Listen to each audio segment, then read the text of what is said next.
Yo llevo en la Iglesia El Camino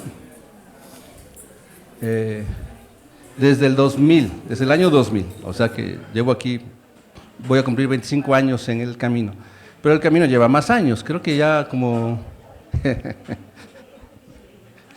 No soy viejo, soy institucional. Ah, no es cierto.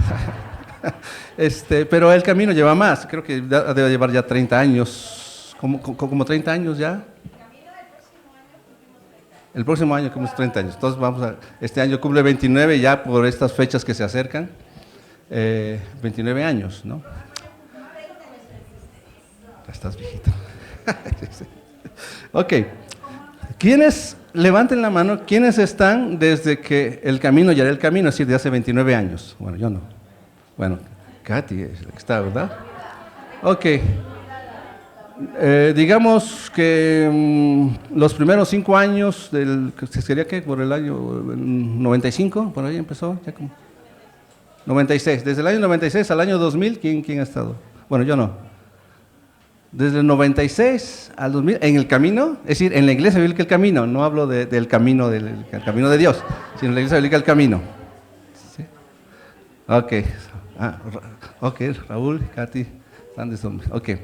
Bueno, yo soy desde el 2000. Del 2000 para el 2014, 2015, ¿quién ha estado? Bueno, yo. Hasta el 2012, ok, del 2000 al 2015, ok. Ok, del 2015 hasta la fecha, ya pues todos los demás, ¿verdad? Y bueno, tenemos invitados acá, ok. Son casi 30 años los que El Camino ha estado caminando en este desierto. Ya casi alcanzamos a estos que están aquí, ¿verdad? En la historia del pueblo de Israel, ¿verdad? Vagando, levantando sus cosas y vámonos para allá, vámonos para la 31, vámonos para el hotel, vámonos para acá y vámonos para el seminario, vámonos. Quitando las estacas, ¿verdad? Y cambiando su lugar y todo eso, ¿verdad? Bueno.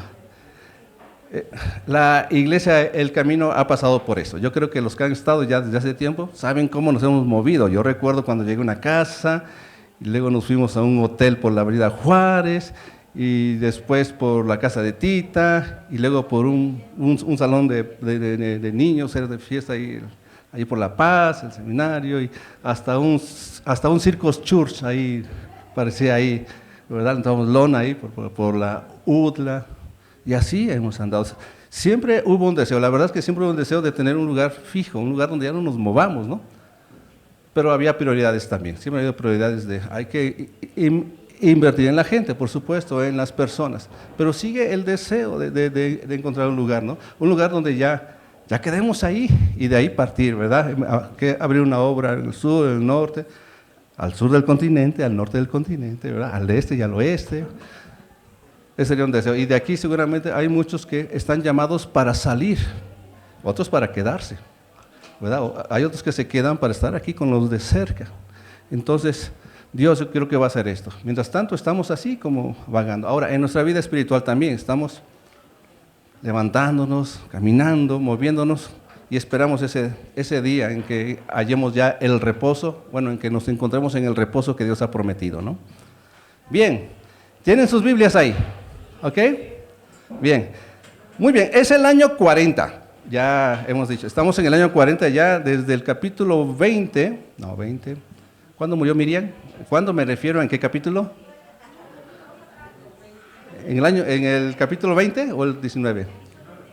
¿En el 19 muere Miriam? ¿Sí? ¿O en el 20? Ya no me acuerdo. Bueno, apenas, ¿verdad? Pero es el año 40, ¿sí? Es decir, cuando llegamos al capítulo donde muere Miriam, pues ya hay un salto del año 3 más o menos hasta el año 40. No sabemos exactamente qué pasó en medio, aunque lo vamos a comentar más tarde. Pero bueno, es el año 40 de la salida de Egipto y ha sido muy intenso. Como ustedes saben, ese año 40 ha sido muy fuerte, muy intenso para Israel. Miriam ha muerto. Moisés ha perdido el privilegio de dirigir al pueblo a la tierra prometida, ¿verdad? Porque pues, ahí en vez de hablarle a la peña, ¿qué hizo? La golpeó 2 veces, ¿no? Y no hizo notable a Dios, o sea, no lo santificó, ¿verdad? van caminando y Edom no les permitió cruzar por sus territorios y se vieron obligados a rodear, ¿verdad? Esa tierra. Luego muere ¿quién? Aarón en ese año. Y luego el rey de Arad pelea contra Israel y se lleva cautivos a muchos, ¿no? Ahí se los encuentra y tienen una batalla. Y son secuestrados muchos, pero buscan a Dios, acuden a Dios en una actitud sorprendente de saber qué hacer, a pesar de que no se ve que Moisés diga algo, ¿verdad? Nada más dice que el pueblo de Israel acudió a Dios y le pidieron que les concediera la victoria. Y Dios les concede la victoria sobre el rey de Arad. Y muchos del pueblo han muerto por la mordedura de serpientes venenosas, pero hayan sanidad divina. Pero muchos han muerto, ¿verdad? ¿Sí? ¿Cómo hallaron la sanidad divina? Bueno, al ver una serpiente clavada en un madero, ¿verdad? Pues en un madero, en un palo, ¿verdad? Y Moisés lo hizo, ¿verdad? Hizo esa serpiente de bronce y la puso sobre un palo. Ha sido un año muy doloroso para Moisés y angustiante para todo el pueblo. En este año 40, y no ha terminado el año 40, es un año muy apretado en varias experiencias, ¿no? Que en todos los otros años, ¿no? Así que con este repaso, con este contexto, bueno, abre tu Biblia en el capítulo 21 de Números, y vamos a estar meditando del versículo 10 al versículo 20, estamos todavía sobre el capítulo 21. Vamos a poner atención y para poder entender lo que Dios tiene para cada uno de nosotros y también como pueblo, ¿sí? O sea, como un solo hombre. ¿Bien? Números 21, ¿ya lo tienen? Va a estar aquí, yo sé, pero ténganlo en sus Biblias. Dice: después partieron los hijos de Israel y acamparon en Obot. Y partiendo de Obot, acamparon en Ijeabarim, en el desierto que está enfrente de Moab, al nacimiento del sol. Partieron de allí y acamparon en el valle de Seret.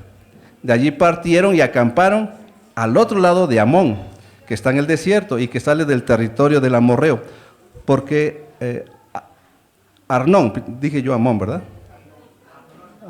Arnón es límite de Moab, entre Moab y el amorreo. Entonces el pueblo está en Cades, eso lo vemos desde el capítulo anterior, está en Cades, en el desierto de Tzin.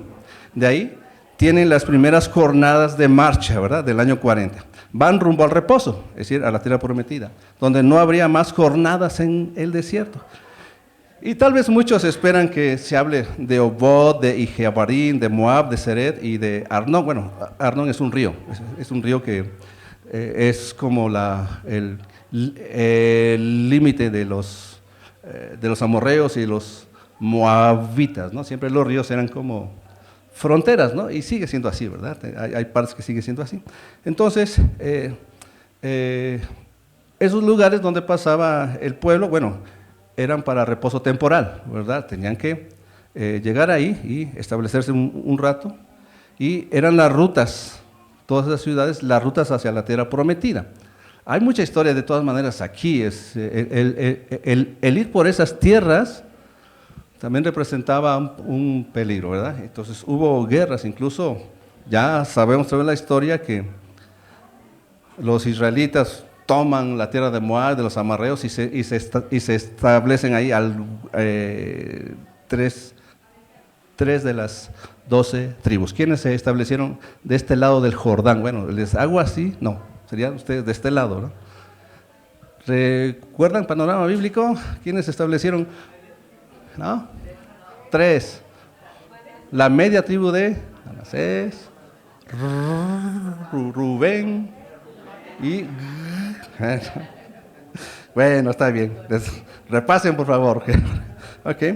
Y ustedes tienen ahí todo el material, vean el mapa, porque estos nombres están ahí, luego, ¿no? Estos, para que vean cómo fue esto. Bueno, estos lugares son importantes, tanto que se mencionan sus nombres, ¿no? Pero también debemos de tener en cuenta los detalles de la historia. Pues solemos poner atención como en lo más grandioso, ¿no? En lo más explosivo, en lo más sorprendente, mucha acción, ¿verdad? Incluso lo más notable, ¿no? Pero notemos las palabras que se repiten en esos versículos. ¿Cuáles son? Dice en hebreo, la parte, ahí está lo que dice en hebreo, Dice, Vaishu Benei Israel Vayahalnu. Esto es. Y partieron los hijos de Israel y acamparon. Entonces, ¿cuáles son las palabras que se repiten mucho en esos primeros versículos? Partieron y acamparon. ¿Verdad? ¿Verdad que se repite o no? Son detalles. Cuando ustedes estudian la escritura, vean a veces que hay repeticiones. Hay una importancia ahí entonces. Partir y acampar. Durante 40 años, parten y acampan y parten rumbo al reposo donde habrían de establecerse para no más partir y acampar, ¿verdad? Ahora, la idea de partir, esta palabra es muy interesante, pero es la idea de partir hacia un destino definido sugiere soltarse de lo acostumbrado. Estamos tan acostumbrados, ay no, qué flojera partir, ¿no? Cambiar de casa, ¿no? Hay muchos que no les gusta cambiar, no, ¿por qué cambiar de casa? Incluso cambiar la casa, ¿no? Cambiar, vamos a pasar el mueble para acá. A muchos no les gusta el cambio, ¿no? Pero partir sugiere esa idea. Soltarse de lo acostumbrado y exponerse en el camino. Soltarse de lo acostumbrado y exponerse en el camino. Por ejemplo, esta guerra que tuvieron unos versículos antes, ¿no? Contra el rey de Arad, que llevó secuestrados a varios. Lo sorprendieron. Era un riesgo, ¿no? Entonces requiere eso, soltarse de lo acostumbrado y exponerse en el camino. Es decir, quitar las estacas y levantar las tiendas para avanzar en el desierto. Eso es lo que hacían. Partir requiere de eso. Levantar las estacas. Es un trabajo. Es un trabajo pesado y durante el camino se pueden perder cosas. Miren, que nosotros el camino hemos pasado de un lugar para el otro y nos han perdido cosas. ¿Cuántos llegarían a la siguiente parada donde habrían de acampar? Ya murieron unos. Y la idea de acampar sugiere establecerse temporalmente para partir de nueva cuenta hasta llegar al destino final. Pero bueno, qué fastidio estar partiendo de un lugar, ¿no? Para acampar en otro y volver a hacerlo. O te apartas o participas de la experiencia. Estos hombres están viviendo una experiencia, y la experiencia con la fe, con la fidelidad. Con la fidelidad. Están como hemos aprendido con el Salmo 37, ¿verdad? Que dice, bueno, con los hombres que se conectan. Dice, Salmo 37, versículo 3, a ver si me ayudan los hombres, dice, confía o asegúrate en Adonai, esto no está aquí, asegúrate en Adonai y hazlo bueno, habita la tierra y apacienta la emuná. Así dice, la fidelidad, la verdad. No dice apaciéntate de la emuná, dice apacienta la emuná, es decir, alimenta la emuná, experimentala en la tierra, habita en la tierra. Vas a estar siempre yendo de aquí para acá, muchas veces. A veces vas a estar un rato aquí, hay que salir, otro rato para allá. Esa es la vida que tenemos aquí en el desierto, ¿sí? Nuestros hijos están un momento aquí y después tienen que partir, soltarse de lo acostumbrado, ¿eh? Varias cosas así. Pero vamos a seguir leyendo. Dice Números 21:14, aquí es donde a mí me llamó la atención esto. Dice, en la primera parte del versículo 14, dice, por tanto, se dice en el libro de las batallas de Adonai, de Hashem, ¿verdad? De esas jornadas de donde partían y acampaban, da testimonio un pasaje registrado en otro libro, en un libro llamado el libro de las batallas de Dios. ¿Dónde está ese libro? ¿Quién sabe? ¿Dónde está ese libro? No lo sé. El libro de las batallas de Hashem, se dice que, aunque hay, bueno, es que se han escrito varios libros, que hay cierta duda de que si es así, que si es verdaderamente ese original o alguien se atrevió a escribir algo. Nadie sabe, los estudiosos dicen, no, la verdad es que nadie sabe, está perdido. Pero la Torá da testimonio de que existía este libro, eso sí es cierto. ¿Sí? la palabra de Dios da testimonio de que hay un libro que por lo menos existió. Que si hoy existe o si está inspirado o no es otro asunto. Pero la Torá da testimonio de que había un libro que daba testimonio de las cosas que pasaban. Y el estilo de este libro parece ser poético. Sí, narra probablemente las luchas, las batallas. Es como un libro también muy bélico. Este libro, ¿sí?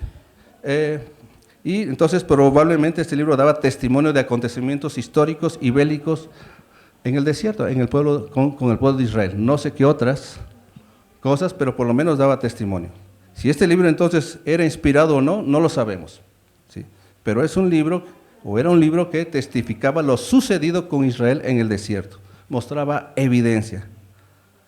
Otro libro que daba testimonio de eventos bíblicos es el libro de, ese también da testimonio, y creo que muchos aquí saben, Jaser o Jaser. Ese también tiene cierta duda, porque hay ciertas cosas ahí, pero la Biblia da testimonio de que había un libro dando testimonio de eso. También da testimonio, aunque no me menciona el libro de Enoch, hay partes de los protagonistas en la Escritura que citan estos libros, ¿no? Pero, entonces, cada uno de esos libros en su momento fueron libros que testificaban de lo ocurrido en la Escritura, ¿sí? Actualmente tenemos libros que dan testimonio de la historia del primer siglo. Aunque no se mencionan en la Escritura, bueno, hay libros que dan testimonio de lo que sucedió en el primer siglo. Y yo sé que muchos de aquí saben. ¿Cómo cuál? Bueno, dentro de la Biblia está el libro de Hechos, el libro de Lucas. ¿Y fuera de la Biblia? Yo creo que sí saben. Ahora sí hablen. Josefo, por ejemplo. Josefo habla de las cosas que sucedieron en el primer siglo. Solo da testimonio de lo que sucedía. No es que sea un libro inspirado, ¿verdad? Entonces, así que estos libros, por ejemplo, podemos quizá estudiarlos, leerlos, creo que está bien, para reunir una evidencia o para ubicarnos en el contexto simplemente, ¿no? Simplemente ver, a ver, ¿cuál es el contexto de aquí, no? Hay varios libros que hablan del primer siglo y para atrás, o los libros de historia, ¿no? De los imperios. Es bueno leerlos para tener un contexto, ¿cierto? Pero la enseñanza, la doctrina, ¿de dónde se saca? De la Escritura. De la Escritura se saca ahí. Entonces, es importante y es como vamos a entender. Entonces, solo tengamos cuidado, ¿sí? Cuando leas un libro de eso. Y también debes de leerlo despacio, porque son libros a veces con un español que es como muy antiguo, ¿no? Luego, yo leí el libro de Jaser y hay que ir despacito, ¿no? Porque es como, no sé si ustedes han leído Don Quijote. ¿Cuántos han leído Don Quijote? Es una lectura pesada, ¿no? Es pesadísima la lectura, tienes que leerla despacio. Ay, ¿qué palabra es esta? Y vas al diccionario, o sea, tienes que estar leyendo ahí Don Quijote y aparte tu diccionario, ¿verdad? Y tu computadora, por si no está en el diccionario, ¿qué es esto? O las frases, ¿no? ¿Cierto? Entonces son pesados, hay que tener tiempo. Bien, no tenemos, ¿cómo? De los videntes, es que hay muchos libros, pero también hay que tener cuidado. Ahí, por ejemplo, están los evangelios de los hijos de Jacob, por ejemplo. ¿Qué es eso? ¿De dónde sacan eso, no? Muchos. Y muchos más ahí. Bien, no tenemos registro bíblico de lo que sucedió del año 3 o 4 hasta el año 39. O sea, en la Torá no está. Hay un brinco ahí, pero tenemos testimonio en el Evangelio de lo que pasó. Por ejemplo, Hechos 7:36, hablando de los libros históricos dentro de la Biblia, ¿no? Hechos 7:36 dice que es cuando está hablando Esteban, que lo van a apedrear, pobrecito, Dice, lo sacó, o sea, está hablando de Moisés aquí, Esteban, está dando un panorama bíblico Esteban. Cuando quieran un panorama bíblico, lean Hechos 7. Ahí está uno de los panoramas bíblicos. Lo sacó, habiendo hecho prodigios y señales en tierra de Egipto y en el Mar Rojo y en el desierto, ¿por cuánto tiempo? Por 40 años. Hechos 13:18. Y por un tiempo como de 40 años los soportó en el desierto. Aquí está un testimonio acerca de Dios, cómo soportó en el desierto al pueblo. ¿Cuánto tiempo? 40 años, ¿verdad? Hebreos 3:9. Donde me tentaron, está aquí es como hablando Dios pues, pero lo está citando Hebreos, dice, donde me tentaron vuestros padres, me probaron y vieron mis obras 40 años.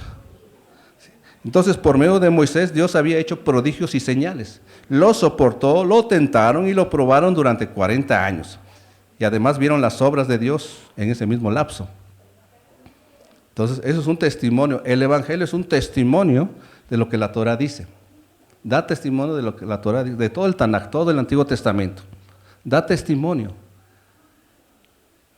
Por eso tenemos que leer el Antiguo Testamento y no quedarnos con el Nuevo Testamento. El leer el Nuevo Testamento y sacar doctrinas del Nuevo Testamento es delicado, es peligroso, porque entonces estamos conectando mal. Estamos diciendo cosas que no están y no estamos viendo la primera parte de la película, ¿verdad? Hay que leerla. Entonces, siempre hay testimonios. Y sigue habiendo testimonios de la Escritura, los libros que tenemos hoy, que no digamos que sean inspirados, ¿verdad? Podemos, consíganse un comentario de Ruth, por ejemplo, y ahí ya está. Es simplemente es el testimonio de lo que está en la, simplemente es el testimonio, y hay que ir entonces a leer lo que dice el texto de ese libro que da testimonio, ¿no? Entonces, y tener cuidado, simplemente es eso. Entonces, volviendo a Números, ¿cuál era el testimonio de ese libro de las batallas de Dios? ¿De qué daba testimonio? Entonces, vamos a leer Números 21, 14, 15. Está hablando después de que partieron de aquí y acamparon acá y así, ¿no? Dice, por tanto, se dice en el libro de las batallas de Adonai, lo que hizo en el Mar Rojo y en los arroyos de Arnón y a la corriente de los arroyos que va a parar en Ar y descansa en el límite de Moab. Aquí ha nombrado ciudades, o bueno, más bien lugares, bueno, ciudades de los primeros versículos, ¿verdad? Está dando testimonio. Entonces, el testimonio es del Mar Rojo hasta el límite de Moab, que es el mar, ¿verdad? El río Arnón. Entonces, esto está señalado en el versículo 13 de ese capítulo. Y noten lo que menciona. Mar Rojo. ¿Qué más? Arroyos de Arnón. Corriente de los arroyos que terminan en Ar y descansan en el límite de Moab. Nos habla de lo que Dios hizo con las aguas. Simple, ¿verdad? Uno ve esto. ¿Esto qué es? Agua. Lo que Dios hizo con las aguas. ¿Verdad? Salvó al pueblo de Egipto haciéndolos pasar en seco en medio de ¿qué? ¿Qué hizo con las aguas? ¿Verdad? Los abre. ¿Verdad? Y más adelante les dio a beber agua, como ya lo hemos visto con Moisés, ¿verdad? Y muchas veces, entre otras cosas en la Escritura, las aguas nos hablan de la palabra de Dios. También de la purificación, ¿verdad? Por ejemplo, Salmo 1, versículo 1 al 3, muy conocido. Dice, bienaventurado el varón, o dichas del varón, como hemos aprendido, que no anduvo en consejo de malos, ni estuvo en camino de pecadores, ni en silla de escarnecedores se ha sentado, sino que en la ley de Adonai está su delicia, y en su ley medita de día y de noche. Será como árbol plantado junto a corrientes de aguas, que da su fruto en su tiempo, y su hoja no cae, y todo lo que hace prosperará. Salmo 36, 7 al 9. Dice, cuán precioso, oh Dios, es tu misericordia, por eso los hijos de los hombres se amparan bajo la sombra de tus alas. Serán completamente saciados de la grosura de tu casa, y tú los abrevarás, o les harás tomar, dice, del torrente de tus delicias, porque contigo está el manantial de la vida, en tu luz veremos la luz. Efesios 5, 25 y 26, que está hablando del matrimonio, dice, maridos, amad a vuestras mujeres, así como Cristo amó a la iglesia y se entregó a sí mismo por ella, para santificarla, habiéndola purificado en el lavamiento del agua por la palabra. Mucha conexión, ¿cierto? Todo se conecta con la palabra de Dios, con sus mandamientos y sus promesas. Y podemos seguir hablando del simbolismo, que seguramente han escuchado mucho, ¿no? Pero no se trata, de esta agua, es que te ahogues, ¿verdad? No se trata de ahogarse en ellas, y no se debe de desperdiciar su beneficio. Vamos a seguir leyendo. ¿Qué dice? Versículos 16 y 17. Dice, de allí vinieron a ver. Ver significa pozo. Este es el pozo del cual Adonai dijo a Moisés, reúne al pueblo y les daré agua. ¿Cuándo fue eso? ¿Hace poco o hace 37 años o 38 años? Hace poco, ¿verdad? Le dijo Dios a Moisés, reúne al pueblo, pues, toma el báculo, ¿verdad? Les daré el agua de la peña, dice. Ese es el pozo del cual Adonai dijo a Moisés, reúne al pueblo y les daré agua. Entonces cantó Israel este cántico. Sube, oh pozo, a él cantad. Bueno, hay más, pero vamos a detenernos un poquito aquí. Entonces, las jornadas continúan. De Arnón, que es el límite de Moab, partieron al desierto, específicamente en Beer, que es el pozo de donde sacó el agua a Moisés, que Dios había dado. Así sació el pueblo su sed y entonó un canto que es pues, muy interesante. Sube, bueno, la palabra sube es ahí, brota. ¿Sí? A sacar, brota o levanta, brota, a surgir tus aguas, es lo que está diciendo. Canten al pozo esto, ¿verdad? Saca tus aguas, ¿verdad? Brota tus aguas.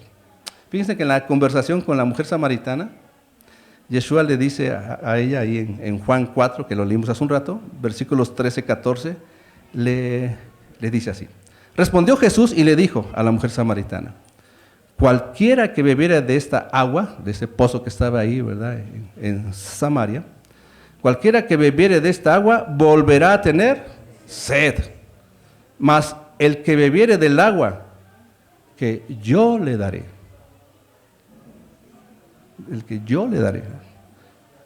Leímos hace un rato en los Salmos, ¿no? Dios diciendo, Dios, danos agua. No tendrá sed jamás, sino que el agua que yo le daré será en él una fuente de agua que salte para vida eterna. La mujer le dijo, Señor, dame esa agua para que no tenga yo sed, ni venga aquí a sacarla. Bueno, ¿quién es el pozo entonces? ¿Y quién es la fuente? Yeshua mismo es el que da el agua, ¿no? Y esta mujer samaritana no sacó el agua de ese pozo, ¿va? No llenó su cántaro, o no sé qué es lo que llevaba, para esa agua. Pero miren, supo pedirle al pozo. ¿Verdad? Sube, pozo, brota agua, ¿verdad? Esta que sacia la sed espiritual. ¿Cómo se lo dijo? Dame de esa agua para que no venga aquí. Está cantando, ¿verdad? Está diciendo, sube, brota. ¿Quién está sediento? ¿Quién necesita de esta agua? Porque del pozo brota el agua viva, ¿verdad? El agua que todos necesitamos. ¿Quién le dice a Dios? Brota al pozo, brota agua, necesito esa agua. Pero vamos a seguir leyendo un poquito más. Números 21, versículo 18, dice,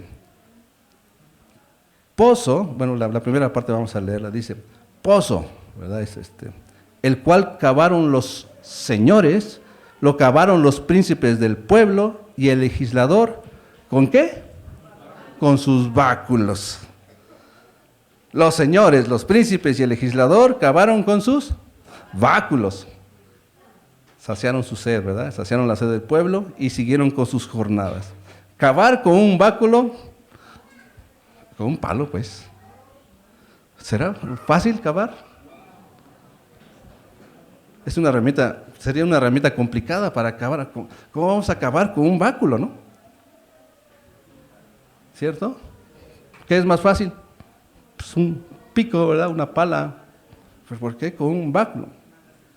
Y ya hemos visto a Moisés sacando agua, ¿verdad? Golpeando a la roca hace años, ¿verdad? La primera vez y la segunda vez tenía que hablarle a la peña, pero llevando el báculo. Ahora, pero vemos entonces que los que cavaban con sus báculos eran personas principales, ¿verdad? Eran autoridades, señores, príncipes y el legislador. ¿Quién es el legislador? Ellos eran los responsables del pueblo, ¿verdad? Y de sus familias. Tenían que cavar. La palabra cavar en hebreo es bar, que es excavar, pues. La palabra pozo es ver, tiene la misma raíz. Pero tenían que cavar, que escudriñar. Con autoridad. El báculo que representa. Autoridad, ¿verdad? Y le cantaban al pozo, ¿verdad? La mujer samaritana entró en una conversación con Yeshua, con Jesús, hablaba con él. Acabó con el corazón, ¿verdad? Estaba ahí y le fue dada como que autoridad ahí, ¿no? A ver, habla. Y luego fue con los suyos, quienes después fueron con Jesús, con Yeshua, ahí al pozo, ¿verdad? Y recibieron del agua viva que sacia la sed, creyeron, para vida eterna, ¿verdad? Para acabar el pozo creo que, como ya dijimos, es mejor hasta con un tractor, ¿no? No sé, picos y palas. ¿Por qué lo hicieron con báculos? Probablemente, no digo que sea así, pero es que vemos a Moisés haciendo cosas con el báculo. Dios le ordenaba que lo hiciera con el báculo. Muchas cosas, como golpear la roca, ¿no?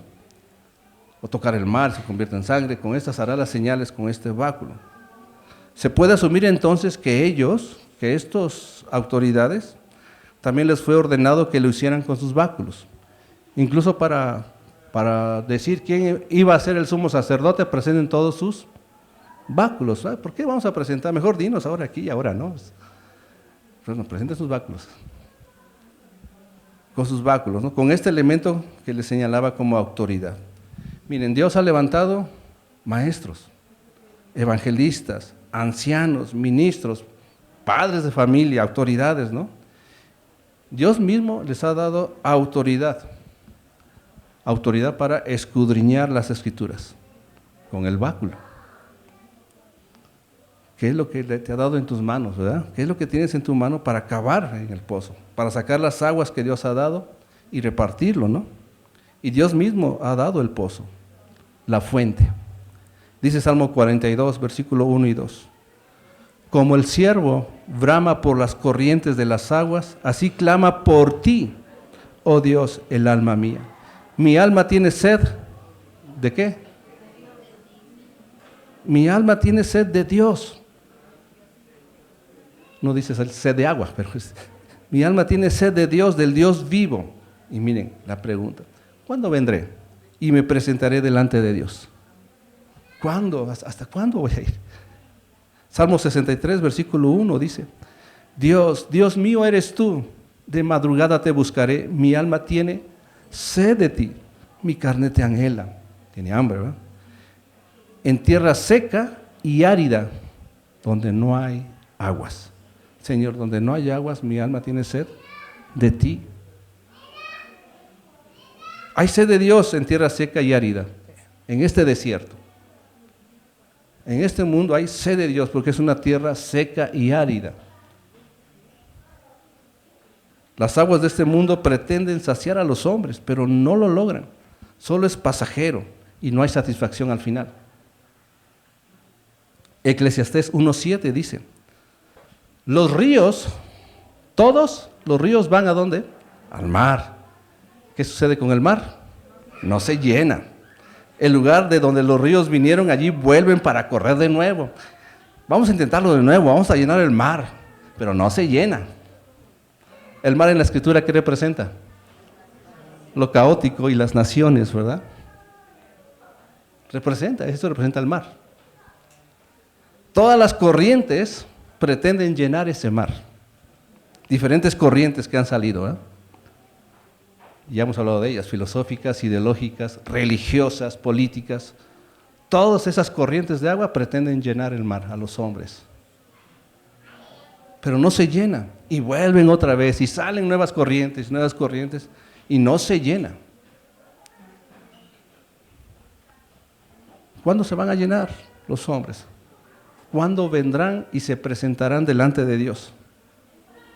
Para que entonces sacie la sed. ¿Cuándo? ¿Cuándo van a decir, Dios, Dios mío eres tú? Mi alma tiene sed de ti. Pero el hombre sigue cavando sus propios pozos. Y sigue ofreciendo pozos, ¿eh?, que no satisfacen. Dice Jeremías 2:13. Aquí está hablando contra el pueblo, el profeta, ¿verdad?, de parte de Dios. Porque dos males ha hecho mi pueblo. Me dejaron a mí. ¿Qué es? Fuente de agua viva. Y cavaron para sí cisternas rotas que no retienen el agua. Por eso solamente es pasajero. Él es la fuente de agua viva y es el agua viva, y lo abandonaron. Y el pueblo echó tras sus espaldas su palabra, sus promesas, sus mandamientos. Se alejaron del que sacia completamente.